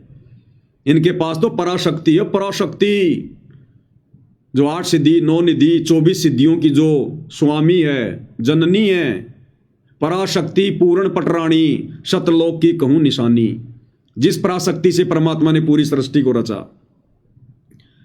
तो गुरुदेव भगवान ने क्या किया? उस कबीर भगवान ने रानी मां के गर्भ से उत्पन्न काल के द्वारा भेजी गई आत्मा को उस सेकंडों में गायब, और परमेश्वर खुद शिशु रूप बनाकर अपनी शब्द शक्ति से, वो मां के गर्भ से नहीं आते, शिशु रूप बनाकर उसी अवस्था में रोते हुए और मां के बराबर में लेट गए।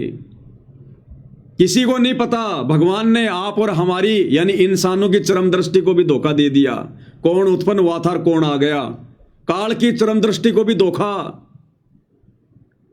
इसलिए फिर गरीबदास जी के बारे में कहते हैं, और गरीबदास जी भी कहा करते थे, भाई मेरा तो जन्म हुआ है। क्योंकि जन्म तो हुआ था, लेकिन जन्म हुआ किसका? उस काल के द्वारा भेजी गई आत्मा का। इसलिए गुरुदेव कहते हैं कि गरीबदास जी का गांव छुडानी में जन्म हुआ। और फिर क्या कह देते हैं कि गरीबदास जी तो खुद परमात्मा थे, वो तो बंदी छोड़ थे। हम भी तो जयकारा लगाते हैं, बंदी छोड़ गरीबदास जी महाराज की जय। लगाते थे कि नहीं लगाते? तो बंदी छोड़ कौन होता है? कबीर भगवान। तो दोनों बातें हो गई यहां पर। यह भी कह दिया कि गरीबदास जी का गांव छुडानी में रानी माई के गर्भ से जन्म हुआ। तो जन्म हुआ भाई, लेकिन वो काल के द्वारा भेजी गई आत्मा का हुआ। बाद में अपनी शब्द शक्ति से, अपनी वचन शक्ति से शिशु रूप बना लिया परमात्मा ने, लेट गए। अब दुनिया की नजरों में तो जन्म ही हुआ, और संत भी अपने आप को छुपा के कहेगा मेरा जन्म हुआ। और ये तत्व ज्ञान क्यों दिया? इस तत्व ज्ञान से फिर हम समझेंगे जन्म किसका हुआ और फिर प्रकट कौन हुआ। ऐसे ही 8 सितंबर 1951 को परमपिता परमेश्वर सदगुरु रामपाल जी भगवान, ये स्वयंभू परमात्मा परिभू, जो किसी मां के गर्भ से जन्म लेकर नहीं आते, इंद्रो माई के गर्भ में 9 महीने जो आत्मा थी वो काल की आत्मा थी, वो काल की आत्मा थी। संस्कारवश जिस आत्मा ने आना था उसके गर्भ से वो आत्मा थी, लेकिन परमेश्वर ने पिछली पीढ़ी में आना था, समय अपना निर्धारित किया हुआ था।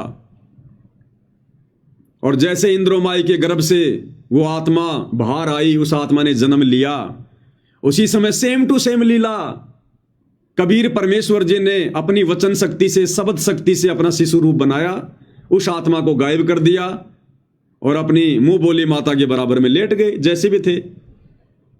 जन्म दिलाने वाली दाई को भी पता नहीं चलेगा कौन आ रहा है कौन जा रहा है, कौन सा बच्चा आया था और कौन सा बच्चा मेरे हाथ में आ गया।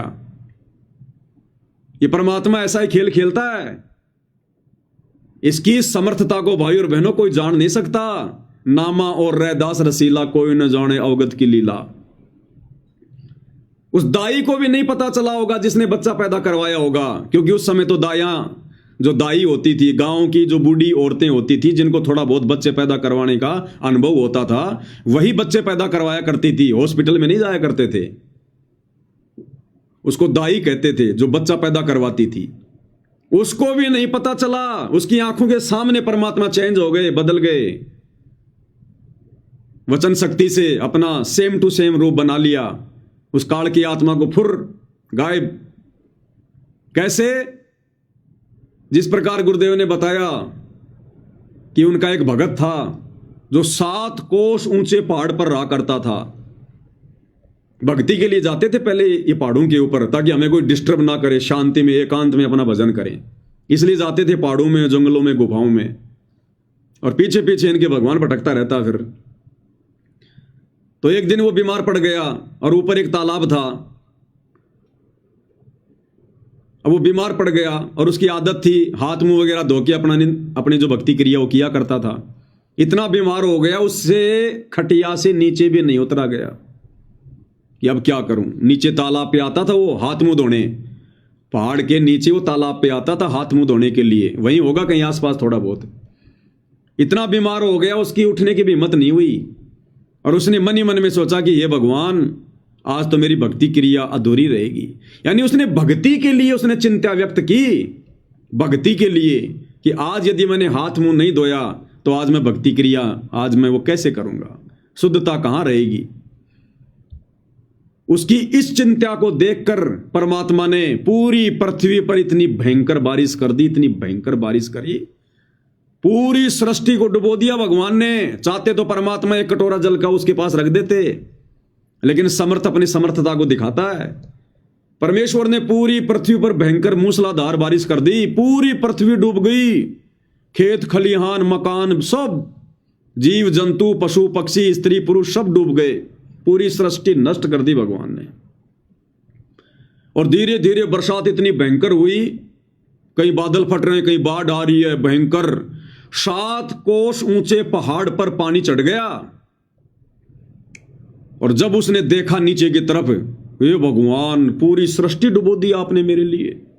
अपने आप को कोस रहा है कि हे परवरदिगार, मैं तो बड़ा पाप का भागी बन गया, मुझ नीच के कारण आपने ये लीला की। और उसने मुंह धोया, और अगले ही क्षण जैसे उसने मुंह धो लिया और भगवान से उसने ये प्रार्थना की कि परमात्मा, मैं तो असंख्य जन्मों तक पाप का भागी बन जाऊंगा, मेरे कारण आपने पूरी सृष्टि को डुबो दिया।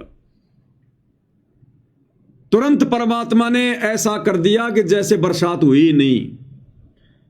जो व्यक्ति खेत में काम कर रहे थे वो खेत में काम कर रहे हैं, जो व्यक्ति अपने किसी ऑफिस में काम कर रहा था, कोई लिखा पढ़ी का काम कर रहा था पेन और उस कागज से, वो लिखा पढ़ी का काम कर रहा है, उनको पता भी नहीं क्या हो गया, उस बही के ऊपर एक पानी का टपका भी नहीं है।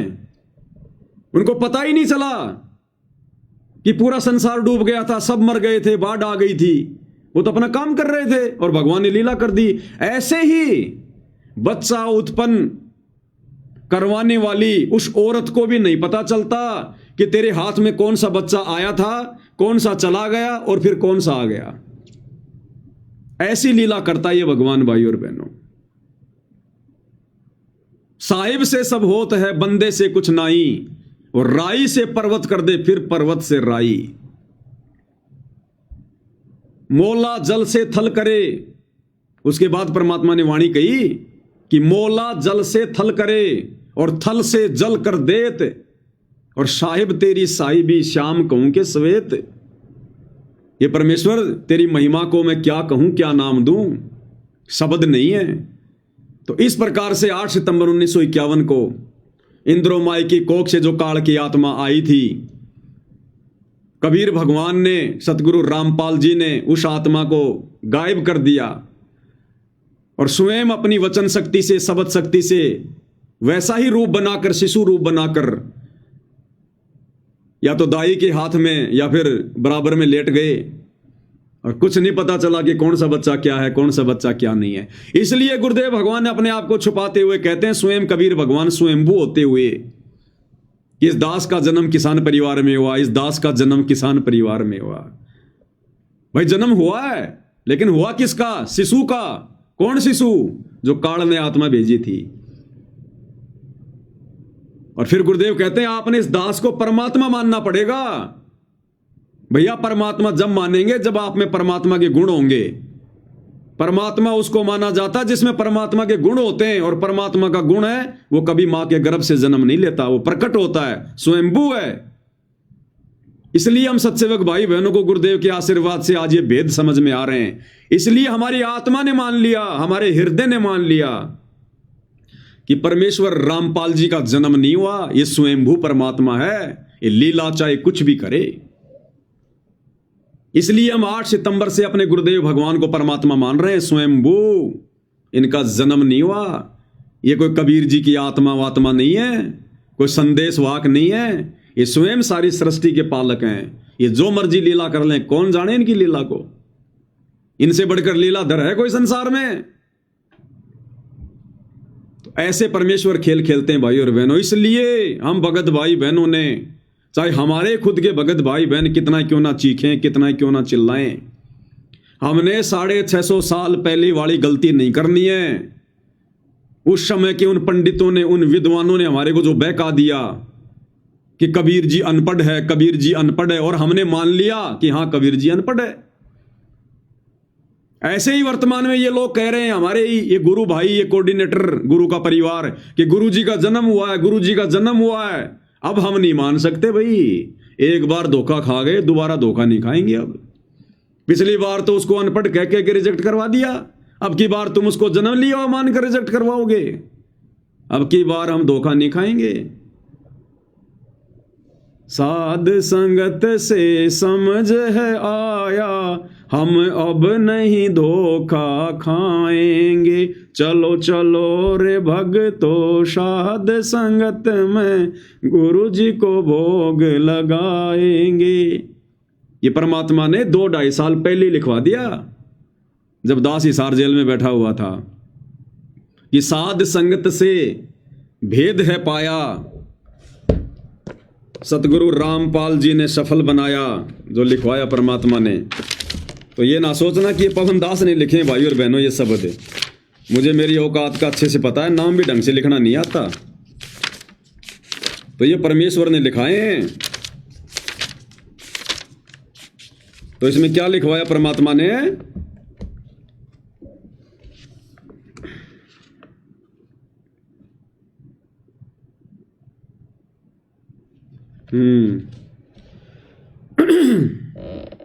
चलो शब्द ही गा लेते परमात्मा का, फिर लास्ट में जो पॉइंट आएगा इसी विषय पर कि परमात्मा ने जन्म नहीं लिया है। बंदी छोड़ सतगुरु रामपाल जी परमेश्वर जी की जय हो। चलो चलो रे भगतो, साध संगत में गुरु जी को भोग लगाएंगे। चलो चलो रे भगतो, साध संगत में गुरु जी को भोग लगाएंगे, गुरु जी को भोग लगाएंगे, बंदी छोड़ को खूब रिझाएंगे, गुरु जी को भोग लगाएंगे, बंदी छोड़ को खूब रिझाएंगे। चलो चलो रे भगतो साध संगत में गुरु जी को भोग लगाएंगे। साध संगत में हंस है आते, सतगुरु को वो दिल से चाहते, साध संगत में हंस है आते, सतगुरु को वो दिल से चाहते, गुरु ज्ञान की चर्चा करके जीवन सफल बनाएंगे। हाँ, गुरु ज्ञान की चर्चा करके जीवन सफल बनाएंगे। चलो चलो रे भगतो साध संगत में गुरु जी को भोग लगाएंगे। साध संगत में हंस हैं आते। हंस कौन होते हैं? जो नीर खीर का निबेरा करते हैं, जो देखा देखी में नहीं चलते, आंखों पे काली पट्टी बांध के नहीं चलते, सुनी सुनाई बातों पे विश्वास नहीं करते, किसी के मनमाने आचरण का शिकार नहीं होते, जो ज्ञान को आधार बनाकर डिसीजन लेते हैं, वो होते हैं हंस। तो साध संगति में कौन आते हैं? वही आएंगे जो हंस आत्मा होंगी, क्योंकि साध संगतियां परमात्मा शुरू करवाते हैं और परमात्मा भीड़ को नहीं जोड़ते साध संगत में। तो साध संगत में हंस हैं आते, सतगुरु को वो दिल से चाहते, जो केवल अपने सतगुरु को ही परमात्मा मानते हैं, दिल से चाहते हैं, जो फॉर्मेलिटी नहीं करते, जिनके दिल में कोई दगा नहीं होता। और क्या करते हैं फिर साध संगत में आके? राजनीति की चर्चा नहीं करते, बसों में बैठकर राजनेताओं की रैलियों में धक्के खाने नहीं जाते, गुंडों की सीबीआई जांच के समर्थन में नहीं जाते, गुरु ज्ञान की चर्चा करके जीवन सफल बनाएंगे। तो साध संगति में वही हो रहा है, गुरु ज्ञान की चर्चा होती है, ज्ञान आधारित चर्चा होती है, और अपना जीवन सफल बनाने की दिशा में आगे बढ़ते हैं भाई बहन। हलवा राम का भोग लगाते, साहिब से फिर विनती करते, हलवा राम का भोग लगाते, साहिब से फिर विनती करते, तीन ताप का कष्ट वो हरते, कृपा अपनी बरसाएंगे। हाँ, तीन ताप का कष्ट वो हरते, कृपा अपनी बरसाएंगे। चलो चलो रे भगतो साध संगत में गुरु जी को भोग लगाएंगे। क्या लिखवाया मालिक ने? हलवा राम का भोग लगाते, क्योंकि परमेश्वर को हलवा राम बहुत पसंद है। हलवा राम। और गीता अध्याय 3 श्लोक 13 के अनुसार परमात्मा को भोग लगाए बिना जो अन्न पकाते हो तो पाप खाते हैं। तो क्या होता है साध संगति में? भंडारे के साथ साथ हलवा राम का भोग लगाते, साहिब से फिर विनती करते, हम विनती करते जी, गुरु जी थारे आगे, साहिब थारे आगे। विनती करते कि नहीं करते? और दूसरी विनती अपने आत्म कल्याण की, हे गुरुदेव हम नीचों पर दया करना परमात्मा, सद्बुद्धि दिए रखना मालिक, मर्यादाओं में रखना परमात्मा, इस काललोक में हमारी भक्ति में कोई भूल ना पड़े मालिक, कोई मर्यादा खंडित ना हो। ए मालिक मैं 2 कोटि का जीव, जड़ बुद्धि प्राणी परमात्मा, मंद बुद्धि प्राणी, आपका नादान बच्चा, अज्ञानी बालक हूं परमात्मा, आप ही संभाल के रखोगे। मेरी समझ, मेरा ज्ञान किसी काम का नहीं है परमात्मा, जब तक आप मेरा मार्गदर्शन ना करो। तो ऐसी ऐसी विनती हम गुरुदेव भगवान के चरणों में बैठकर करते हैं। तो हलवा राम का भोग लगाते, साहिब से फिर विनती करते। साहिब कौन? हमने दाढ़ी मूछ वाले साहिब को तो हटा ही दिया। अब साहिब कौन है हमारा? सतगुरु रामपाल जी, अपने गुरुदेव को हम साहिब कह रहे हैं। और 3 ताप का कष्ट वो हरते, कृपा अपनी बरसाएंगे। और फिर अपनी प्यारी आत्माओं के तीनों ताप के कष्टों को, दैहिक, दैविक और आध्यात्मिक, ये 3 प्रकार के होते हैं कष्ट, इनको परमात्मा नष्ट कर देता है जब हम उनको भोग लगाते हैं। 3 ताप का कष्ट वो हरते, कृपा अपनी बरसाएंगे। और भोग की वाणी में क्या कहते हैं परमात्मा? जिन भगतों का ये भोग लग जावे, जिन भगतों का ये भोग लग जावे, उनके तीनों ताप नशावे, उनके तीनों ताप नशावे, करोड़ तीर्थ का फल वो पावे, करोड़ तीर्थ का फल वो पावे, लाभ ये सतगुरु की वाणी का, कोई जगया पुरब लाभाग, सफल हुआ दिन जिंदगानी का। तो क्या लिखवाया परमात्मा ने? 3 ताप का कष्ट वो हरते और कृपा अपनी बरसाएंगे। चलो चलो रे भक्तों, साध संगत में गुरु जी को भोग लगाएंगे।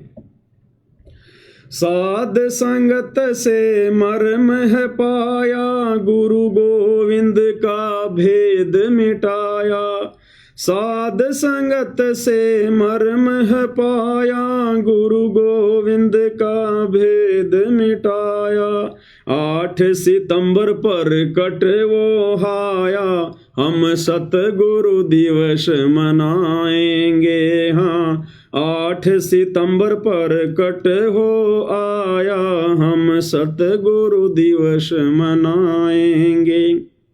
चलो चलो रे भक्तों, साध संगत में गुरु जी को भोग लगाएंगे।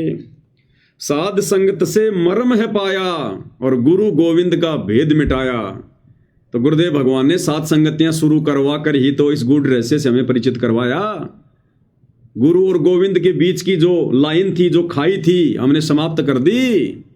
हमने अपने गुरु को ही अपना गोविंद मान लिया ज्ञान आधार से, और वो जो नकली गोविंद जो हम पूज रहे थे, दाढ़ी मूछ वाली फोटो, कागज का टुकड़ा, उसको हमने साइड में कर दिया। तो ये मर्म, ये ज्ञान हमें कहां से हुआ? साध संगति से हुआ, सतगुरु के आशीर्वाद से। और 8 सितंबर प्रकट हो आया, हम सतगुरु दिवस मनाएंगे। हम अपने गुरु को ही प्रकट हुआ मानकर, क्योंकि उनके विधान में है, उनके गुणों में है, उनके लक्षणों में है। और 8 सितंबर के दिन को हम सतगुरु प्रकट दिवस के रूप में मना रहे हैं। चलो चलो रे भक्तों, साध संगत में गुरु जी को भोग लगाएंगे। गीता जी ने महिमा गाई, सतगुरु की पहचान बताई। गीता जी ने महिमा गाई, सतगुरु की पहचान बताई।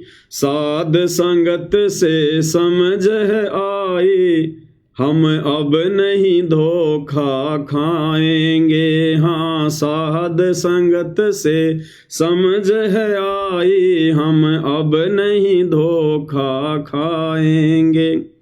चलो चलो रे भक्तों, साध संगत में गुरु जी को भोग लगाएंगे। गीता जी ने महिमा गाई और सतगुरु की पहचान बताई। गीता अध्याय 15 श्लोक नंबर 1 से 4, जो उल्टे लटके हुए संसार रूपी वृक्ष के सभी विभागों को, और जो परमाणु के साथ में जो बता दे कि वो जड़ क्या है, वो तना क्या है, टहनियाँ क्या हैं, फल क्या हैं, पत्ते क्या हैं, वो होगा तत्वदर्शी संत। तो गीता जी ने जब पहचान बता दी कि तत्वदर्शी संत ऐसा होता है, और गुरुदेव भगवान ने हमारे को जो है प्रैक्टिकल करके दिखा दिया, कौन ब्रह्मा का विष्णु है, कौन शंकर की माँ, शंकर का दादा कौन है, हमको दे बता। अक्षर पुरुष एक पेड़ है, निरंजन वा की डार, तीनों देवा शाखा है, पात्र रूप संसार। तो ये पहचान ये किसने बताई? गीता जी में लिखी हुई थी, और ये प्रैक्टिकल करके आप और हमारे को किसने समझाई? सतगुरु रामपाल जी भगवान ने। और तत्वदर्शी संत फिर कौन होता है? स्वयं कबीर भगवान आते हैं तत्वदर्शी संत बनकर। तो अब हमें पहचान हो गई ना, इसलिए साध संगत से समझ है आई, हम अब नहीं धोखा खाएंगे। तो अब हम 650 साल पहले वाली और युगों युगों वाली वो गलती जो हम गुरु को मानुष मानकर चोट खाते आ रहे हैं, अब हम साध संगति से जुड़ने के बाद वो गलती नहीं करेंगे। अब हम धोखा नहीं खाएंगे। इसलिए गरीबदास जी वाला उदाहरण बिल्कुल परफेक्ट है। सेम उसी प्रोसीजर से 8 सितंबर 1951 को अपनी वचन शक्ति से, शब्द शक्ति से शिशु रूप बनाकर परमेश्वर रामपाल जी प्रकट हुए हैं। सतगुरु दिल्ली मंडल आईसी, सूती धरनी सोम जगाईसी। चलो चलो रे भक्तों, साध संगत में गुरु जी को भोग लगाएंगे। नाम कबीर वेदों ने गाया, गुरु रामपाल अब नाम धराया। नाम कबीर वेदों ने गाया, गुरु रामपाल अब नाम धराया। कर्महीन कोई जान न पाया, फिर आंसू खूब बहाएंगे। हाँ, कर्महीन कोई जान न पाया, फिर आंसू खूब बहाएंगे। चलो चलो रे भक्तों साध संगत में, गुरु जी को भोग लगाएंगे। नाम कबीर वेदों ने गाया। कबीर वेदों में परमेश्वर का नाम लिखा हुआ। कबीर देव, कबीर अग्नि, कबीर अमित ओझा। और अब कलयुग की पिछली पीढ़ी में अपना क्या नाम रखवाया? संत रामपाल। है वही परम शक्ति, है वही कबीर, बस नाम का फर्क है। शक्ति में, गुणों में, लक्षणों में कोई फर्क नहीं है। अरे नाम कबीर नहीं होगा तो क्या कबीर भगवान नहीं होगा? सतयुग में कौन सा कबीर नाम था भाई? सतसुकृत नाम था, फिर भी था तो कबीर। त्रेता में कौन सा कबीर नाम रखवाया था? मुनिंदर ऋषि, लेकिन थे तो कबीर भगवान। द्वापर में कौन सा कबीर नाम रखवाया था? करुणामय ऋषि, लेकिन थे तो कबीर भगवान। समर्थ तो वही थे। तो वर्तमान में कोई जरूरी है कबीर नाम रखवाएंगे? अब हम पहचान लेंगे भगवान को, उनकी खुशबू से पहचान लेंगे।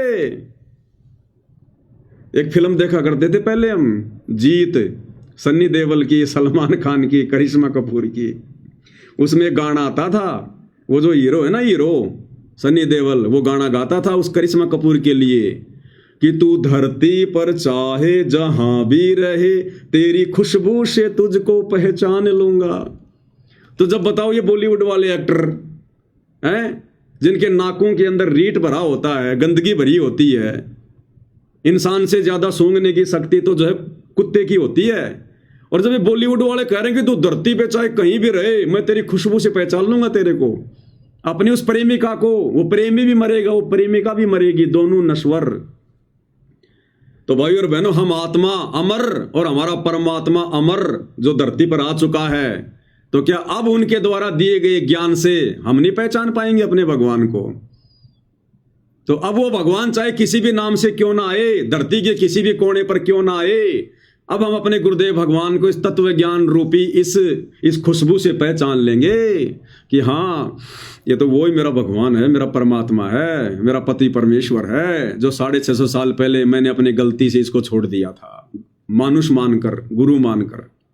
तो अब पहचान लेंगे भगवान को। और पहचान लिया तो नाम कबीर वेदों ने गाया, गुरु रामपाल अब नाम धराया।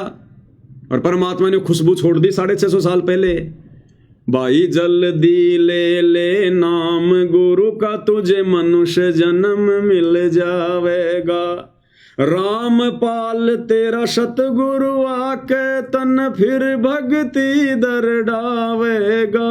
मन मान जा बुढ़ापा आवेगा।